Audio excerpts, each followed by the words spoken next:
আসসালামু আলাইকুম দেশে ভাই বোনেরা, দেখেন ঢাকায় একদম ফাঁকা হয়ে গেছে। একদম কোনো গাড়িগুলো নাই, কিচ্ছু নাই, পুরা ব্রিজ ফাঁকা।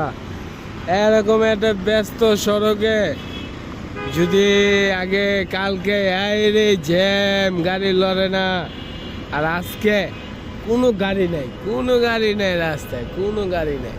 হ্যাঁ, পুরো ঢাকা শহর ফাঁকা, মনে হয় ফুটবল খেলা যাবো এরকম অবস্থা। কোনো গাড়ি নেই, একদম পাতলা পাতলা এক গাড়ি চলতে আসছে। মোটর সাইকেল তো নাই আজকে, মোটর সাইকেলের খাওয়ান নাই ভাই দাদারা। দেন পুরো ঢাকা শহর ফাঁকা, দেখছেন? এরকম রোজারি তো ফাঁকা হয় না, যেরকম নির্বাচনে রাস্তাঘাট ফাঁকা হয়ে গেল গা, মানুষজন ফাঁকা হয়ে গেল গা। আমরা কই যাবো? রিক্সা আমরা এটা কই যাবো? হ্যাঁ, নির্বাচন দিত আর 5 বছর পরে দিত, তাহলে একটু শান্তি হইতো, অটো চালায় খাইতে পারতাম মেন রোডে।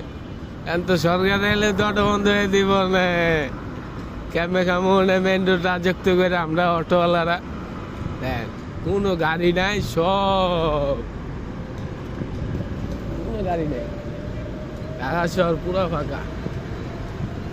এই যে ভাই তারা রাইতাছে রংপুর রাস্তা দিয়া ব্রিজ মারতাছে, কোনো গাড়ি নেই, একদম পাতলা পাতলা গাড়ি।